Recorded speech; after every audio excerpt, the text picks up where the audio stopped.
আসসালামু আলাইকুম প্রিয় এসএসসি ব্যাচ 2024। তো আপনাদের জন্য আজকে ভিডিওটি আমি শুরু করতে যাচ্ছি। আপনারা অনেকেই অনেক পারেশানির মধ্যে রয়েছেন, যেহেতু এই যে কোঠা আন্দোলনের জন্য, কোঠা সংস্কার আন্দোলনের জন্য আপনাদের বিভিন্ন পরীক্ষা স্থগিত ছিল। তারপর আপনাদের এখন বলা হইতেছে যে 11ই সেপ্টেম্বর থেকে আপনাদের পরীক্ষা আরম্ভ হবে।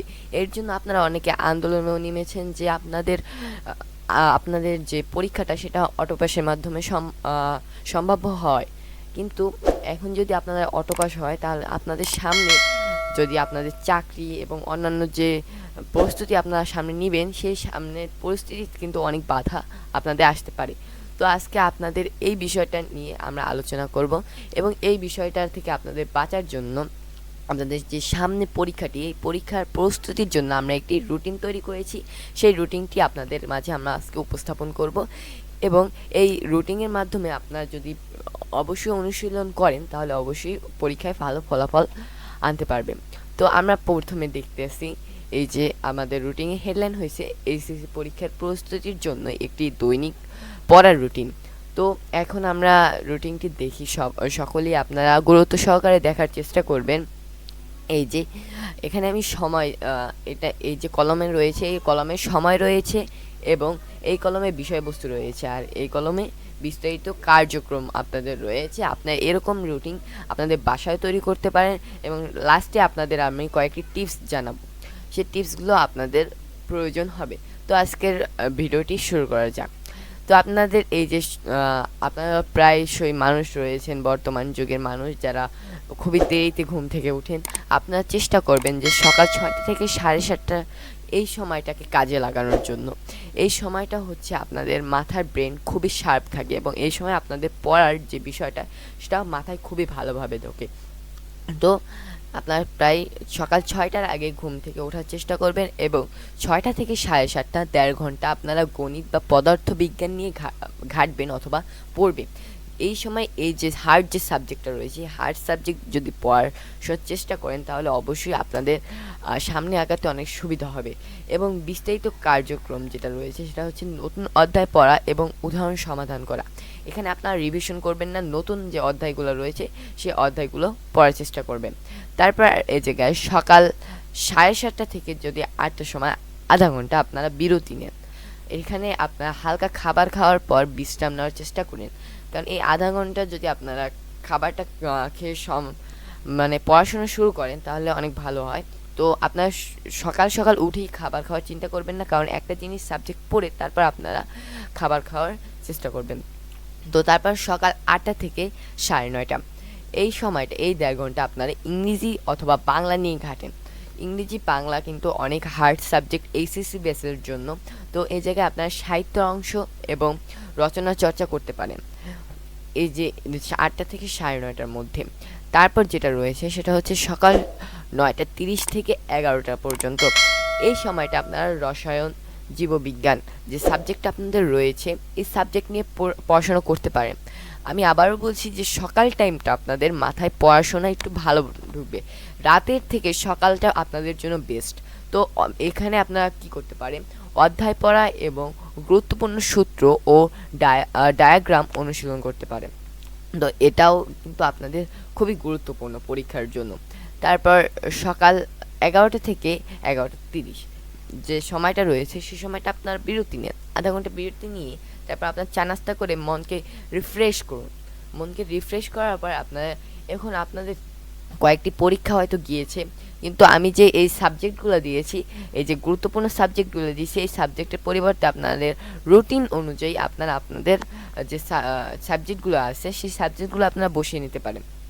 তো সকাল 11:30 থেকে 1টার মধ্যে আমরা কি করতে পারি, তো এই সময়টা আপনারা সাধারণ শিক্ষা বিষয়ক, ব্যবসা বিষয়ক যে ধারণাগুলো আপনাদের রয়েছে সেগুলো আপনারা নিতে পারেন। তো বিভিন্ন বিষয়ে গুরুত্বপূর্ণ প্রশ্ন ও উত্তর অনুশীলন করতে পারেন। তারপর দুপুর 1টা থেকে 2টো আপনারা বলতেছেন যে এই সময়টায় মনে করেন কোনো বিশ্রামের সময় নেই, অনেক হার্ড রুটিন। তো এটা কিন্তু আপনাদের হার্ড রুটিন, যেহেতু আপনাদের কাছে 1 মাসও সময় নাই, 28-29 দিনের মতো আপনাদের কাছে সময় আছে, ওই সময়টাকে আপনাদের কাজে লাগাতে হবে। তো এখানে করতে পারেন এই 1টা থেকে 2টা পর্যন্ত মধ্যাহ্ন ভোজন ও বিশ্রাম নিতে পারেন। দুপুরে খাবার খেয়ে অল্প সময়ের জন্য বিশ্রাম নেওয়া, এই যে 1 ঘন্টার জন্য আপনারা এই বিশ্রামটা কাজে লাগাতে পারবেন। তারপর দুপুর 2টা থেকে 4টা পর্যন্ত গণিত বা পদার্থবিজ্ঞান যে সাবজেক্টটা রয়েছে এই সাবজেক্টটা আপনারা পড়তে পারেন। তো বিভিন্ন সূত্র সমাধান এবং প্রশ্নপত্র অনুশীলন আপনারা করতে পারেন।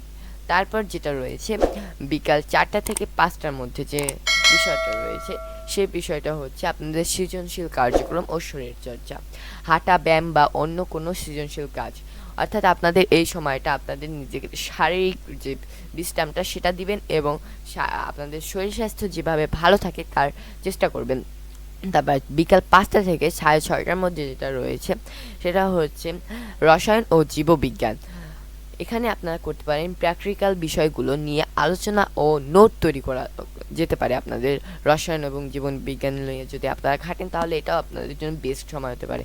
এখন আমরা রাতের দিকে রয়েছি, রাতের দিকে দেখবেন আপনাদের পড়া খুবই একটু ধীর গতিতে হবে। তো এই জন্য আমি এই জায়গায় বিভিন্ন সাবজেক্ট অ্যাড করেছি যেগুলো আপনাদের সহজ এবং সাবজেক্টগুলো রিভিশনের জন্য আমি সময় দিয়েছি। সন্ধ্যা 6:30 থেকে 7:30টার মধ্যে আপনি ধর্মশিক্ষা ও নৈতিক শিক্ষা এই বিষয়ে যে কোনো গুরুত্বপূর্ণ অংশ পড়তে পারেন। তারপর সন্ধ্যা 7:30 থেকে 8:30 পর্যন্ত সন্ধ্যা আহার ও বিশ্রাম, কিছু খেতে পারেন, হালকা খাবার খেয়ে বিশ্রাম নিতে পারেন।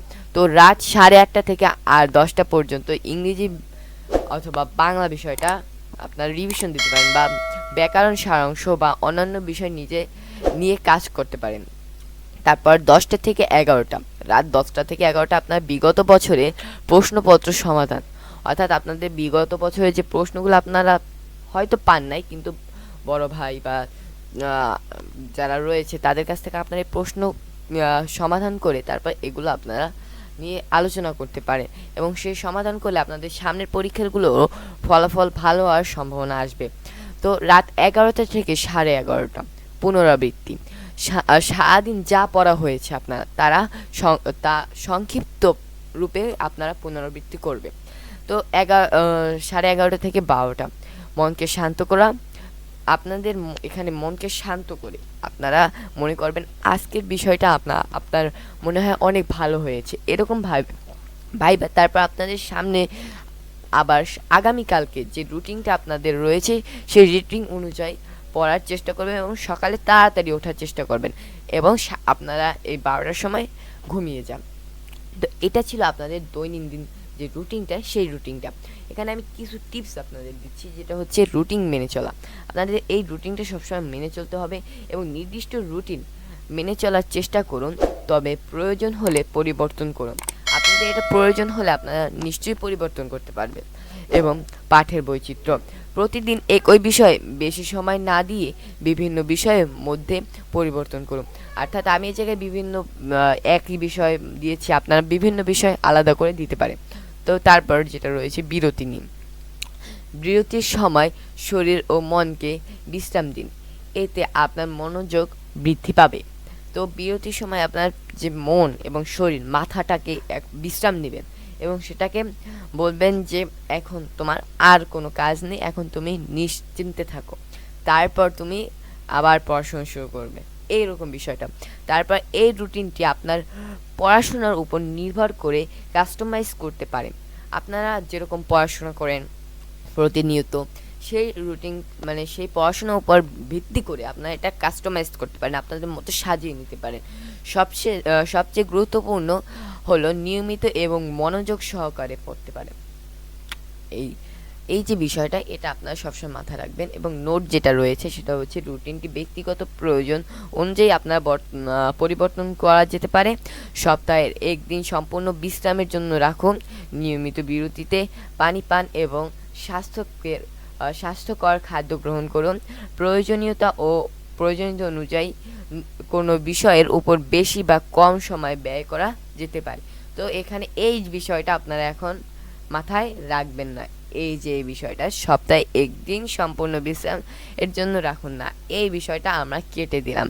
এই বিষয়টা আপনাদের এখন কোনোভাবেই করা যেতে পারে না। তো তো বন্ধুরা, আজকে এই পর্যন্ত ছিল আপনাদের ভিডিওটি। আপনারা যদি আমাদের ভিডিওটি ভালো লেগে থাকে আপনাদের, তাহলে অবশ্যই চ্যানেলটিকে সাবস্ক্রাইব করে পাশে থেকে বেল আইকনটি অন করে দিবেন এবং এরকম নতুন ভিডিও পাওয়ার জন্য অবশ্যই আমাদের সাথে থাকবেন। ধন্যবাদ সবাইকে। আল্লাহ হাফেজ। আসসালামু আলাইকুম।